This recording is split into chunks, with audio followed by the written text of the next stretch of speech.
paz do Senhor, irmãos.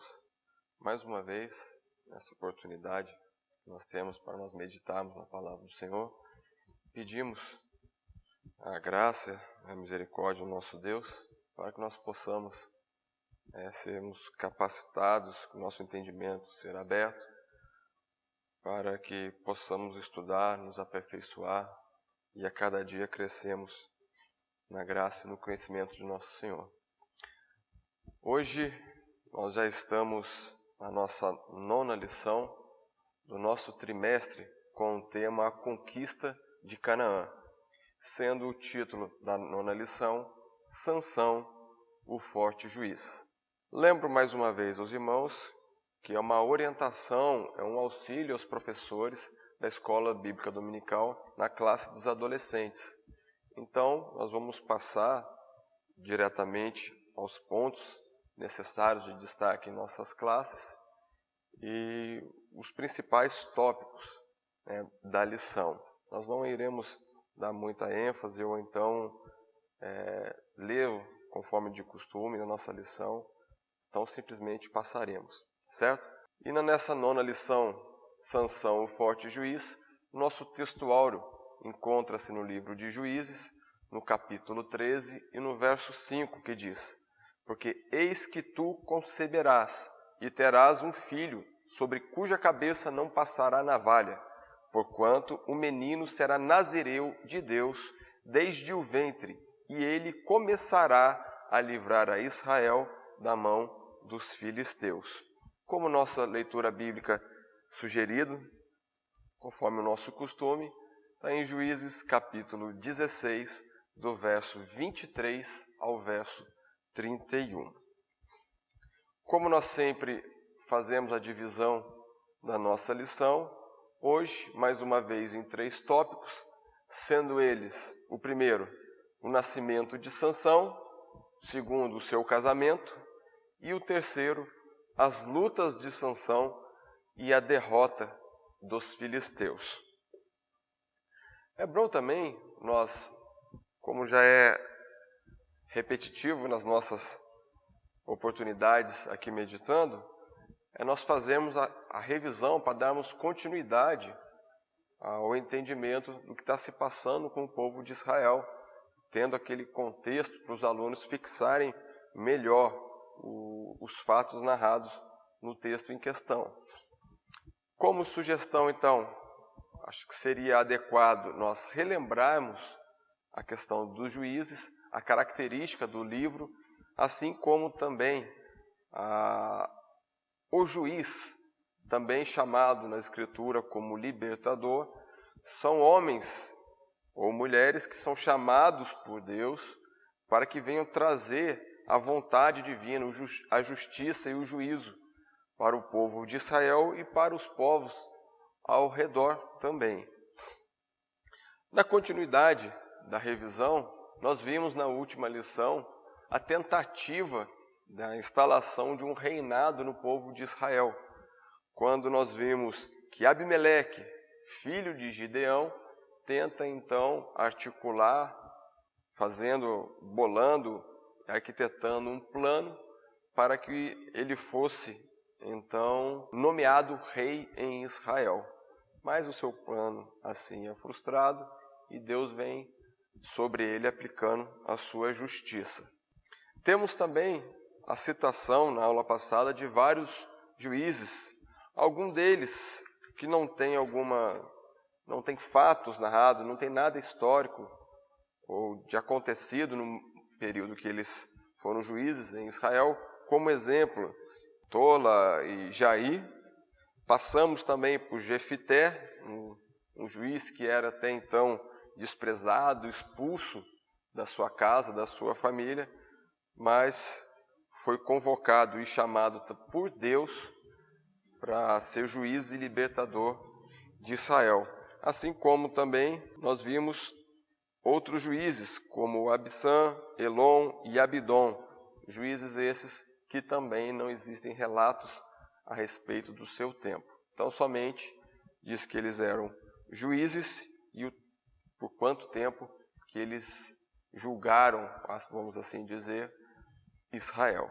Já agora, dando início à nossa lição de hoje, no nosso primeiro capítulo, o nascimento de Sansão, já inicia o capítulo 13, aquela rotina que nós temos acompanhado no estudo do livro dos Juízes. Quando então o povo de Deus, e a expressão usa o verbo, tornaram a fazer o que era mal aos olhos do Senhor. Novamente, como aquele ciclo, desde a primeira aula do livro de Juízes, nós viemos falando, esse ciclo do povo se desviar dos caminhos do Senhor, vem a consequência, vem a servidão.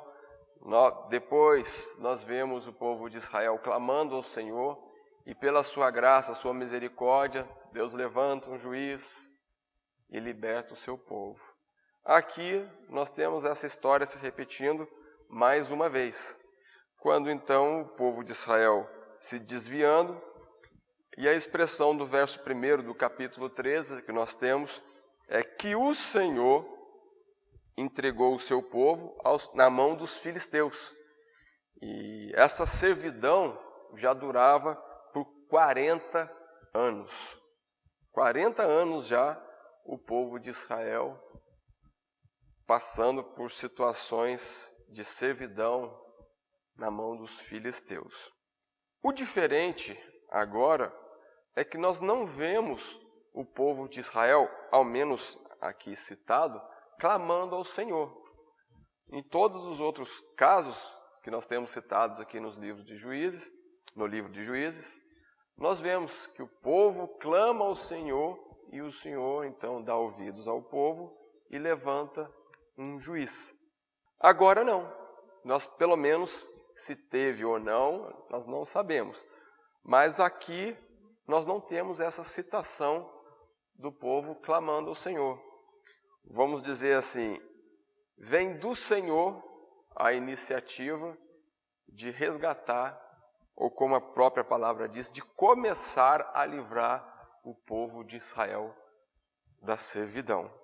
E é interessante, é bonito que nem necessário é, muitas vezes, nós clamarmos ao Senhor. Mesmo quando nós estamos sofrendo calado, isso Deus acompanha, Deus tudo sabe. Eu acho bonito e interessante a expressão dos Salmos 139, quando no seu verso de número 4, ele expressa, sem que haja uma palavra na minha boca, eis que, ó Senhor, tudo conheces. E mais outras expressões que nós encontramos na Bíblia Sagrada, dizendo que o Senhor nos conhece, Ele sabe o que se passa, Ele acompanha cada momento de nossa vida.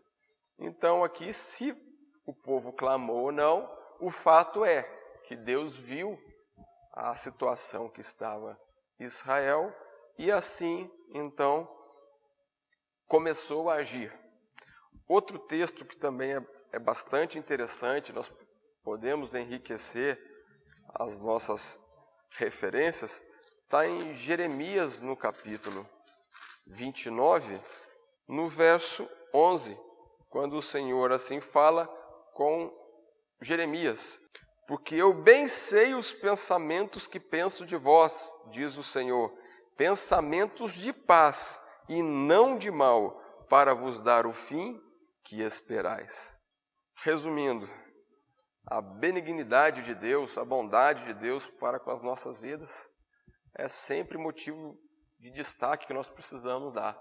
Deus quer o nosso bem, Ele planeja o bem para nós e faz com que isso venha sobre nós. Não, vamos assim dizer, é culpa de Deus estarmos em situações encrencadas muitas vezes na nossa vida, como aqui é o caso. O povo de Israel se desviou, abandonou o concerto, a aliança com Deus e sofreu lá as suas consequências. Mas pela vontade, pela misericórdia, pela bondade e a benignidade de Deus, Deus então interveio a favor do seu povo. E nós vemos então, ainda no capítulo 13, Deus anunciando ao povo de Israel um libertador. E o que nós temos aqui, que ele chega numa família da tribo de Dan, cujo nome do pai dessa família era Manoá, e a sua mulher não tinha filhos, pois era estéril. Então Deus envia o seu anjo a essa mulher e anuncia, e diz que ela é estéril, entretanto, ela vai dar à luz a um filho.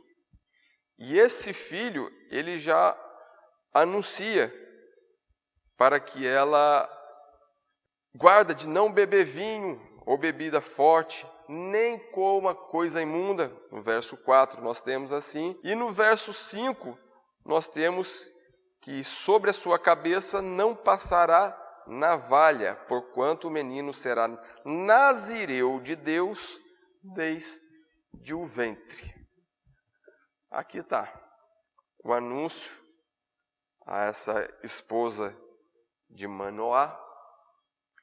E bonito que já anuncia que vai fazer um milagre, ou uma cura, ou uma maravilha na vida dessa mulher que não podia ter filhos, entretanto, daria luz a um menino. E já anuncia que ele seria o libertador de Israel, um juiz que começaria a livrar o povo de Israel da servidão aos filisteus. É improvável nós não fazermos uma ligação com Maria também, né? Uma outra que recebeu a mensagem de Deus, dizendo que através de um milagre, de uma prodígio, de uma maravilha, de algo jamais ocorrido, que jamais ocorrerá, que viria à luz ao libertador de Israel. Nós citamos vários juízes e já adiantando, todos eles vão nos mostrar a necessidade de nós sermos libertos. E nós temos também um sumo juiz libertador das nossas almas, que é Cristo Jesus. Mas vamos seguindo. O que nós temos logo na sequência é essa questão de que o menino que nasceria é prometido como nazireu de Deus, desde o ventre. Nazireu, o que seria nazireu? Isso nós precisamos voltar um pouquinho lá no livro de Números, no capítulo 6, quando Deus estabelece então a questão do nazireado, que é a pessoa que vota, que se decide em determinado tempo se separar ao Senhor. Então, o homem ou a mulher poderia votar da seguinte forma, se entregando, se separando para o Senhor.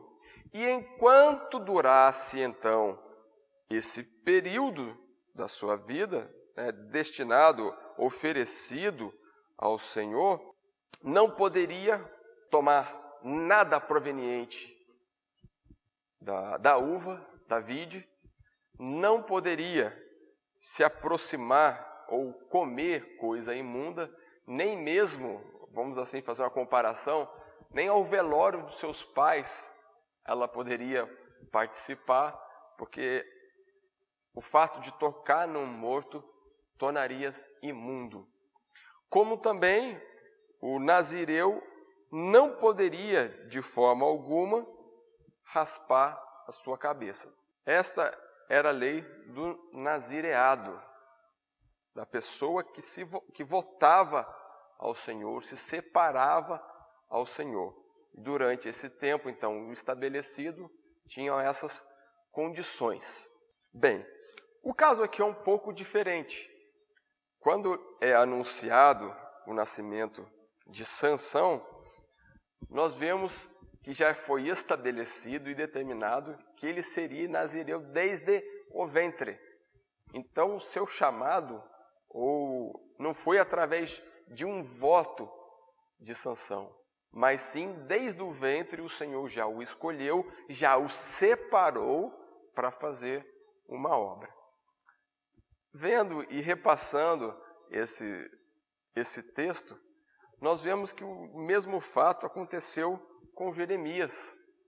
Bonito o texto lá narrado, que nós podemos também fazer uma comparação, quando Deus fala para Jeremias que desde o ventre já o escolheu, já o santificou e o separou para profeta das nações.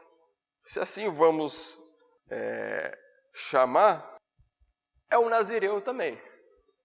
Já se separou ao Senhor. Quando no capítulo 1, verso 5 de Jeremias: antes que eu te formasse no ventre, te conheci, e antes que saísse da madre, te santifiquei, e às nações te dei por profeta. Então, separado ao Senhor. Esse é o significado de nazireu. E nós vemos aqui, então, Sansão, nazireu desde o ventre, e o anjo, então, falando à sua mãe como ela deveria seguir a vida dela ainda grávida. Não tomaria vinho, nada proveniente da uva, nem comeria coisa imunda, que nós temos na lei os animais que eram considerados imundos e os animais que eram considerados limpos, para que se pudesse alimentar-se. Como também, no caso, o nazireu não poderia cortar o cabelo, com a expressão navalha passar na sua cabeça, não poderia. E nós vemos então, na sequência, na história de Sansão, que assim que é anunciado, que a mulher anuncia ao seu marido, Manoá busca o Senhor. Mas, Senhor, o que vou fazer? Como vai ser a vida do menino? Me ensina, manda novamente o mensageiro que o Senhor mandou. E Deus ouviu a oração de Manoá e mandou novamente. O homem, no caso o anjo, se apresentou novamente à mulher de Manoá e a mulher chamou seu marido.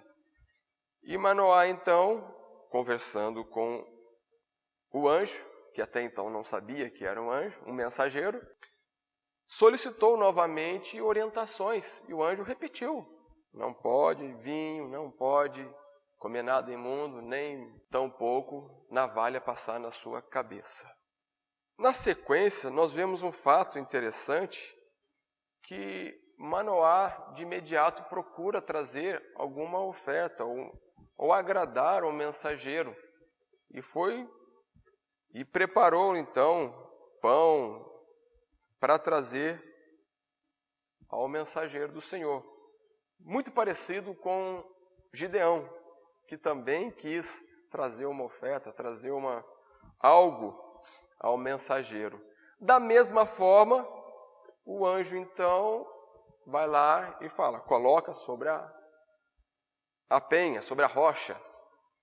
E no fato lá que nós temos igualmente registrado em Gideão, fogo sobe da rocha, consome a oferta. E então esse mensageiro, o anjo do Senhor, sobe junto com o fogo. É quando nós vemos Manoá e a sua esposa desesperados, que agora reconheceram verdadeiramente que era um ser celestial, um anjo enviado por Deus. E também temeram perder a sua vida, assim como Gideão também. Temeu, pois eu vi a expressão, pois eu vi ao Senhor, certamente morreremos porquanto temos visto Deus. A expressão usada por Manoá. Mas de imediato também, eles já tiram a conclusão que se o Senhor quisesse matá-los, não traria mensagem, não traria boas novas, não os chamariam para aquela grande obra. E assim como Gideão, permaneceram com vida. Vamos lá. Nesse primeiro tópico, que nós precisamos de dar destaque, é, mais uma vez, a graça e a misericórdia de Deus para com o seu povo. com a sua benignidade, o desejo, a proposta, o caminho colocado por Deus para as nossas vidas é um caminho de paz, é um caminho para o nosso bem. Por mais que muitas vezes nós até questionamos ou chegamos no absurdo de questionar a vontade de Deus, mas sempre ela será boa, perfeita e agradável para as nossas vidas. Isso é inevitável. E mais uma vez na vida do povo de Israel, nós vemos a manifestação da sua graça e da sua misericórdia. Outro ponto interessante é esse fato de se repetir, tanto em Gideão, como também agora na vida de Manoá, sua esposa, o tratamento com o mensageiro de Deus. Os dois, não sabendo que era anjo, vamos lá, supor que fosse um profeta, algum mensageiro de Deus, e nós já vemos esse tratamento amistoso, cordial, vou usar o termo fraternal, com o mensageiro. Será que nós precisamos aprender também a sermos mais cordiais, gratos com os mensageiros de Deus? Com as pessoas que trazem a palavra e a vontade de Deus para as nossas vidas?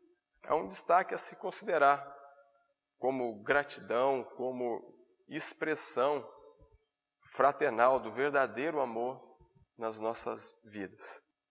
O outro tópico que também é repetitivo e nos causa um alerta, um destaque, é o temor. O temor que Gideão teve lá atrás, e nós vemos aqui nessa família de Manoá novamente, do fato deles verem um ser celestial, já tomarem a conclusão que não são dignos disso. Com a conclusão de nós vamos morrer, porque nós vimos, a expressão de Manoá, nós vimos a Deus, um ser celestial, ou uma representação de Deus. E é interessante que hoje em dia eu acho que está meio baixo a questão do temor ao Senhor, né?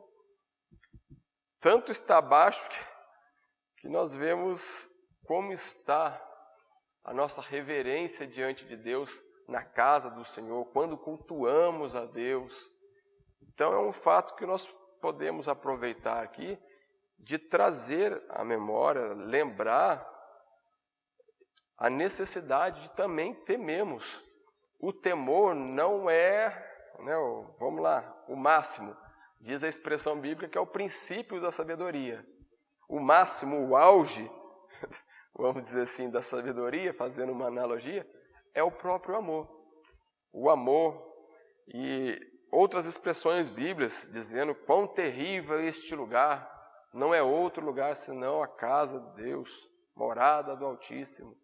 Nós precisamos destacar, porque quando nós estamos cultuando ao Senhor, Deus se faz presente. E na presença de Deus, o mínimo que nós temos que ter é temor. Mas vamos seguindo? Então, o nascimento de Sansão.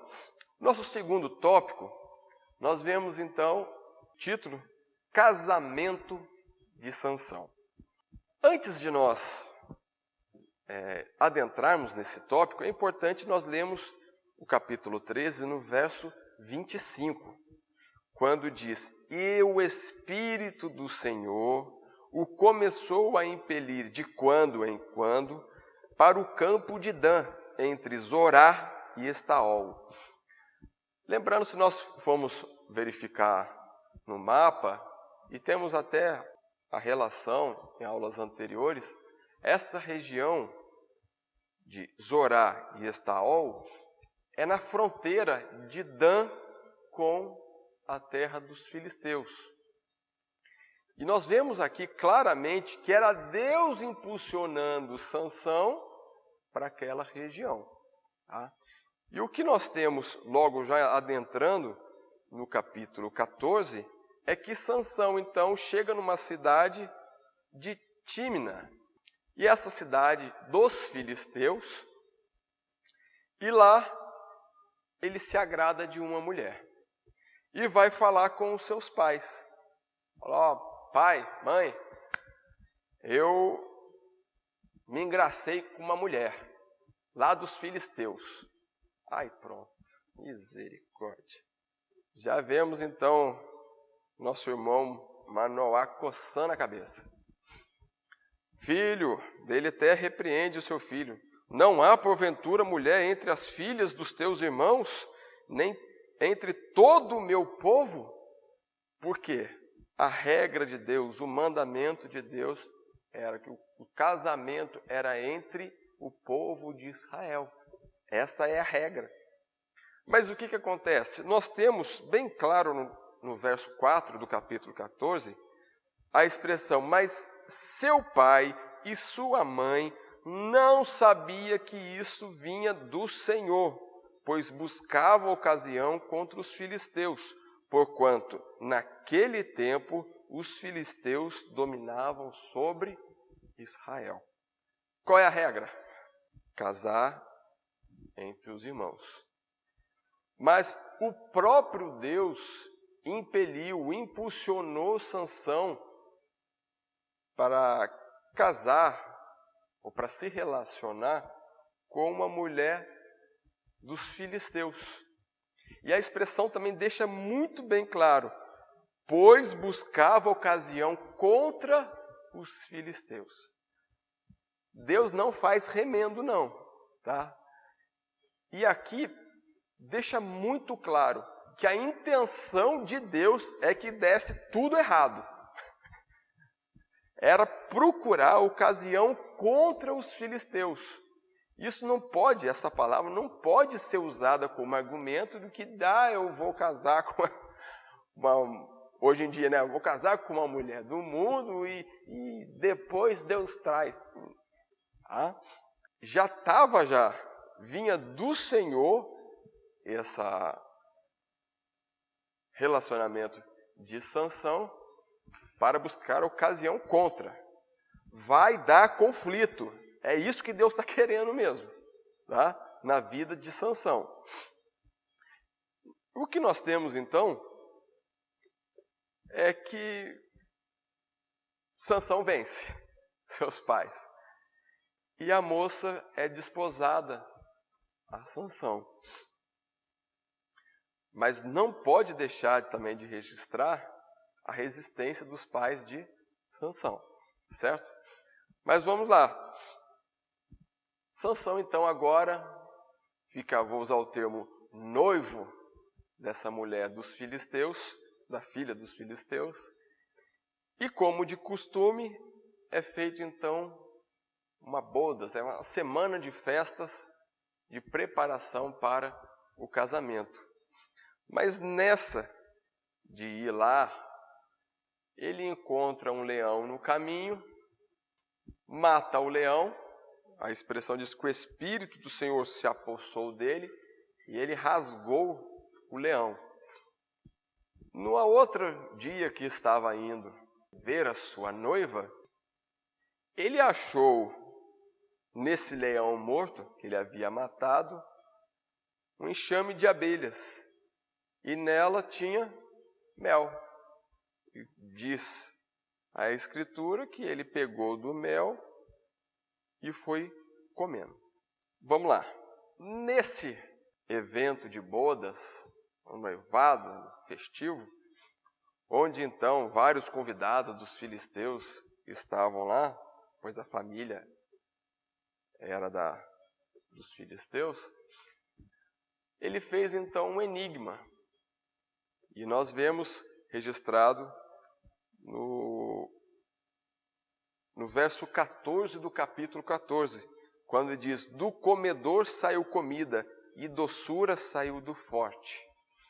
E eles tinham então essa semana de noivado para decifrar esse enigma. Caso não decifrasse, teriam que dar 30 vestes, que eram 30 parentes, 30 vestes a Sansão e 30 lençóis.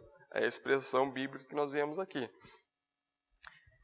E nós vemos que, passado alguns dias, eles não conseguiram decifrar esse enigma. Vai então a noiva de Sansão e ameaça ela. nós não vamos ser roubados não pelo seu noivo. Fale para a gente qual é a resposta do enigma, senão vão botar fogo na casa do seu pai e você dentro lá. É quando então nós vemos essa noiva de Sansão aborrecendo, insistindo, chantageando, aquela chantagem passional, me ama, não me ama, até o ponto da expressão, porquanto importunava, de tanto importunar, Sansão contou a ela. E no fato de contar a ela contou aos seus parentes, e no último dia, que deveria trazer a resposta, antes de entardecer, foi e apresentou a resposta a Sansão. E Sansão logo de pronto já descobriu, foi a minha noiva. E irritado, novamente nós temos a expressão que o Espírito do Senhor tão possantemente se apossou dele. Agora ele tinha que pagar, né? O acordo do enigma era, eles dariam 30 peças e o Sansão teria que dar 30 peças também se eles tivessem descoberto. Mas o interessante é, quem que pagou esse enigma? Foram os próprios filisteus. Quando então nós temos registrado no verso 19, na continuação, que Sansão desceu às Quelonitas e lá matou 30 homens, pegou as suas 30 vestes e pagou o acordo feito pelo enigma. Mas não para aí a história desse casamento de Sansão. O que nós temos logo em seguida é que Sansão fica bravo, vai para sua casa, passa o seu nervosismo e ele volta. Fala, vou agora tomar posse da minha esposa. É cumprido os dias de festa, então vamos para núpcias. Mas chegado lá na casa do seu sogro, o seu sogro não deixa entrar. Fala, a mulher que eu estava prometida a você, eu dei a outro homem. Eu sei que você não queria mais. E nós vemos a fúria de Sansão, quando então, de imediato, ele vai e bota fogo no trigo, nas vinhas e nos olivais dos filisteus. Essa é a história, então, do casamento de Sansão. Outra coisa dentro desse contexto que eu achei interessante é a expressão do verso 16, no final do verso 16, quando ele diz, eis que nem a meu pai, nem a minha mãe o declarei, e tu declararia a ti? Por que eu achei essa expressão interessante? Hoje em dia está um pouco diferente, né? O valor que Sansão dá aqui aos seus pais.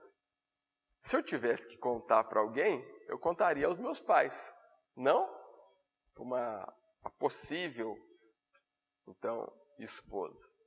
Mas nós vemos que, apesar dessa consideração, o tanto que ela amolou, ou incomodou, ou importunou, como está no texto bíblico, Sansão declara esse enigma. Vamos lá, aplicação, verdades práticas para nós. Primeiro deles, não pode deixar de falar a respeito do namoro. Namoro, noivado, casamento. Primeira coisa, na adolescência, nós formos ver, não é ainda tempo. Então, quando chegar o tempo e for assim, então, aceitável estabelecer ou firmar um compromisso de namoro, noivado, casamento, a primeira coisa que nós temos que ter como princípio é a nossa esposa, o nosso marido, para as nossas irmãs, tem que ser do povo de Deus. Novamente a questão do julgo desigual. Isso é certeiro para dar errado. A coisa mais certa que tem é dar errado. E nós vemos em próprios Juízes, nós vemos também lá em Balaão, essa questão de casamento foi muito utilizado contra o povo de Deus. E as consequências foram gravíssimas. Lembram lá de Balaão? Quantos que morreram por causa dessa situação? Ou até mesmo em Juízes. O primeiro juiz que foi levantado, nós vemos no capítulo 2, que tudo começou com os homens buscando mulheres dos povos estranhos e dando as suas filhas também aos filhos estranhos. Então, cuidado, adolescente, homem e mulher, cuidado. É preciso buscar em Deus essa orientação. De Deus, nós vamos repetir, de Deus vem o marido, de Deus vem a pessoa certa. Ou nós julgamos ser mais sábios que o próprio Deus, que é o nosso Pai. Então, é uma questão seríssima. E como nós temos aqui no exemplo de Sansão, Deus sabe tão bem que vai dar errado, que usou esse meio para criar ocasião contra os filisteus. Lembrando, novamente, esse chamado foi de Sansão, tá? Com um propósito estabelecido por Deus. Não foi desobediência, vamos dizer assim. A gente vê muito martelar sobre isso, mas era orientação de Deus para a vida de Sansão. A regra continua sendo estabelecida, que é casamento entre os filhos de Israel, entre o povo de Deus, para que não haja julgo desigual. É extremamente importante esse ponto, que deve ser frisado, lembrado na nossa classe na escola bíblica dominical. Outra coisa, né? Esse verso 16. Precisamos dar mais valor, né? Aos nossos pais. Como também nós vemos a expressão, que é o primeiro mandamento com promessa: honra teu pai e tua mãe, para que te vá bem. Agora, já no tópico 3, nós temos o título As lutas de Sansão e a derrota dos filisteus. Se a gente for falar de lutas de Sansão, nós podemos voltar um pouquinho atrás e lembrar do enigma, que foi uma luta travada para Sansão, como também uma derrota para os filisteus foi essa questão do casamento, que entregou a mulher que era destinada a Sansão a um outro homem. Sansão ficou irritado e foi e queimou toda a colheita dos filisteus, trigo, uva e oliveira. Tudo perdido, tudo queimado. Na sequência do texto, nós vemos mais uma batalha que foi arrumada para Sansão. Quando então os filisteus, buscando a Sansão para se vingar da queima da sua colheita, ela então vai até a tribo de Judá, onde Sansão agora estava, e fala para eles: dá Sansão. E o povo de Judá vai até Sansão e fala: Sansão, você sabe que nós estamos em servidão com o povo. Os filisteus estão sobre nós, se você vem se esconder para cá, rapaz, então deixou a gente em apuro. Daí Sansão se entrega.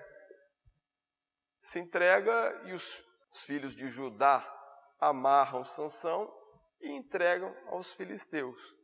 Quando então dessa entrega dos filisteus, novamente nós temos a expressão que o Senhor, que o Espírito do Senhor possantemente se apossou dele, e ele então arrebenta essas amarrações, essa corda que estava sobre os seus braços, toma uma queixada de jumento, e com essa queixada ele mata os 1000 soldados que vieram buscá-lo. Mais uma vitória. Mas a história de Sansão, as lutas dele não para por aí.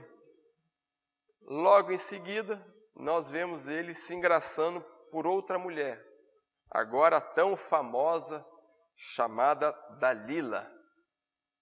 Essa mulher astuta aí.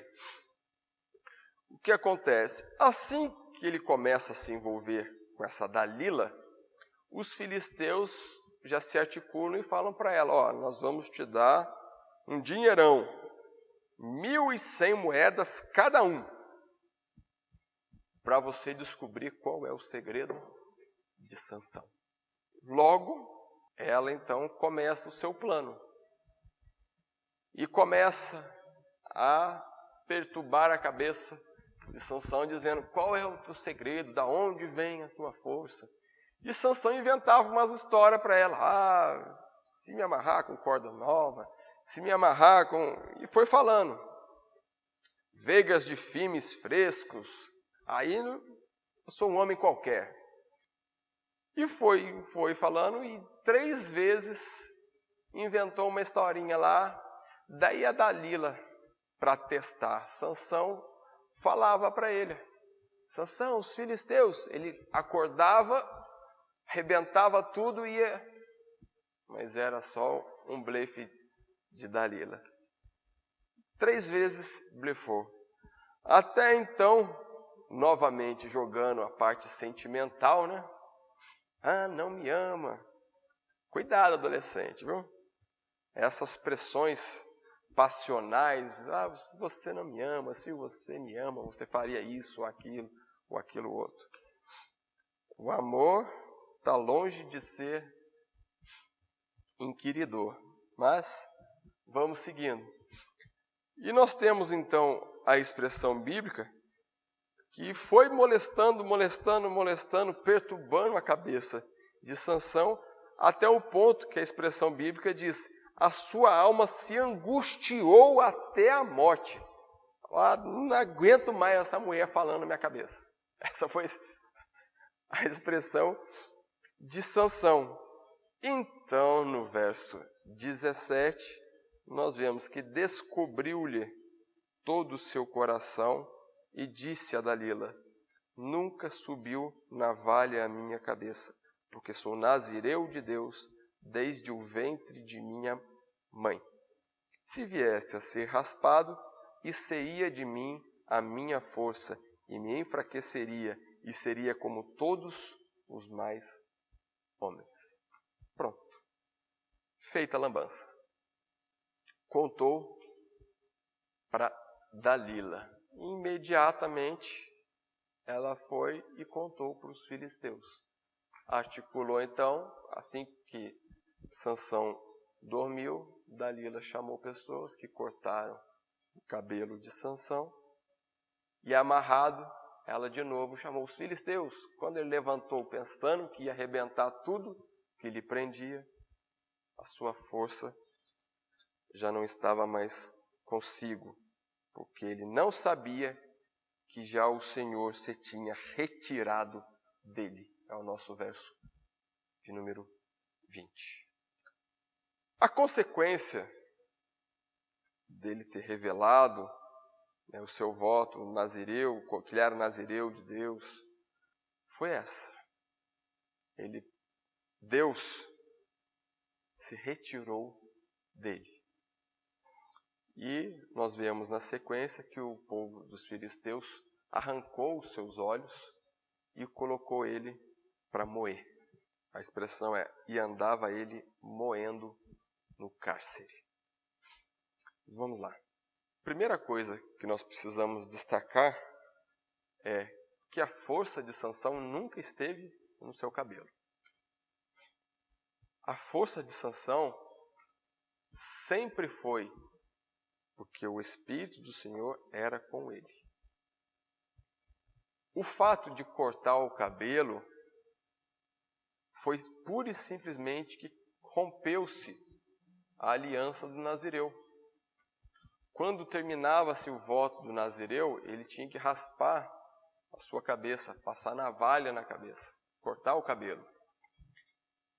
E de imediato, assim que foi cortado o seu cabelo, cessou-se então a aliança para com Deus. Por isso ele perdeu a sua força. Mas nunca pode-se dizer que a força estava no cabelo de Sansão. A força estava quando Deus estava com ele. Enquanto Deus estava com Sansão, ele era forte. A partir do momento, como nós vimos no verso 20, que o Senhor se tinha retirado dele, sua força se foi. E nós vemos na sequência do histórico bíblico, é que o povo dos filisteus deixou ele preso por um bom tempo. Em determinado dia, então, a festa do seu Deus, a idolatria a Dagon, Deus dos filisteus, chamaram a Sansão para caçoar dele e dizer que Dagon, o Deus dos filisteus, tinha dado o seu maior inimigo, Sansão, nas suas mãos. E nós temos no relato bíblico que assim foi feito. Foi pego um moço, levou à presença de todos, e todos rindo, debochando dele. É quando nós temos, então, o pedido de Sansão ao moço para me coloca, cego, né? Me coloca nos pilares de sustentação do templo, para que eu possa me inclinar nele, para que eu possa me encostar nele. E assim o moço fez. Nós vemos então, mais uma vez, o fato importante, quando aqui está destacado que o seu cabelo já estava crescido. Entretanto, a sua força não havia retornado. Mais uma vez, para reforçar que a força não estava no Sansão ter cabelo crescido. Já tinha retornado o seu cabelo grande, mas a sua força não. É quando nós vemos no verso 28 do capítulo 16, Sansão clamando ao Senhor: Senhor Jeová, peço-te que te lembres de mim e esforça-me agora só esta vez, ó Deus, para que de uma vez me vingue dos filisteus pelos 2 olhos. Nós vemos então Sansão clamando ao Senhor: Senhor, lembra-te de mim mais uma vez, me dá força para que eu vingue. No caso aqui, a pequena visão dele, vamos assim dizer, do plano, o plano dele era se vingar dos olhos, mas o plano de Deus era libertar o seu povo. Os planos de Deus são sempre maiores, né? Mais uma vez destacado aqui. E o que nós temos no final do verso 30 é justamente a expressão que diz: e foram mais os mortos que matou na sua morte do que os que matara na sua vida. Então, nessa representação, nessa festa ao deus Dagon, nós não temos referência de quantas pessoas tinham. Mas uma pequena referência diz que tinham em torno de 3 mil homens e mulheres no telhado. Vamos pensar numa arena. No telhado da arena tinha 3 mil. Agora imagina no templo. Tinha bastante gente. E nessa atitude de Sansão, de mais uma vez pedir força ao Senhor para se vingar dos filisteus, temos essa expressão, que mais morreram, mais foram os mortos na morte de Sansão do que durante a sua vida toda. E no final do capítulo 16, nós temos que julgou Sansão a Israel durante 20 anos. Vamos lá, verdades plásticas, aplicação para a nossa vida, que nós precisamos dar destaque. Primeiro deles, cuidado a quem você revela os seus segredos, né? A quem você conta as suas experiências, a sua fraqueza. Nós precisamos ter em mente que nem todos que se dizem amigos são amigos. Nós podemos sempre contar com Deus, contar com os nossos pais e com verdadeiros irmãos na igreja. Mas cuidado com quem nós vamos contar os nossos segredos. Isso, os adolescentes estão aí entre a infância e a fase adulta, às vezes ainda é inocente nesse aspecto. Mas precisa despertá-los para ter essa maturidade, que nem todos querem o nosso bem, nem todos vão fazer bom uso da nossa fraqueza, ou dos nossos sonhos, dos nossos planos. Precisamos ter esse destaque. A outra coisa muito importante na vida de Sansão é a sua força. Assim como em Sansão, a nossa força também é o Senhor. Como o salmista diz, Deus é a nossa fortaleza, socorro bem presente na angústia, castelo forte e tantas outras expressões, que é no Senhor que temos que ter a nossa confiança, em agradá-lo, em fazer a sua vontade, por mais que sejamos fracos, a ordem de Deus é: sois fortes, porque a palavra de Deus está em vós. E a palavra de Deus estando em nós, o Espírito de Deus estando em nós, assim como esteve na vida de Sansão, é que nos torna fortes. Por isso nós precisamos lutar e mantemos a cada dia mais firmes a nossa aliança. Em quebrar a aliança que nós temos com Deus, o que nós voltamos ao Senhor, nós nos separamos ao Senhor. Ao quebrarmos essa aliança, nós perdemos a nossa força e somos, como na história de Sansão, ficamos cegos e escravos. Mas ao buscarmos ao Senhor, em estarmos com o Senhor firmes, aí está a nossa força, para nós lutarmos e para nós também contribuirmos para o povo de Deus. Fechando então esse terceiro tópico, nós passamos agora a lição de número 9, Sansão, o forte juiz, por esses 3 tópicos, para nós meditarmos na nossa escola bíblica dominical, na classe dos adolescentes. Com o primeiro tópico, o nascimento de Sansão, casamento de Sansão é o segundo, e o terceiro, as lutas de Sansão e a derrota dos filisteus.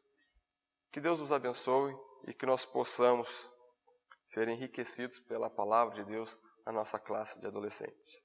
Amém.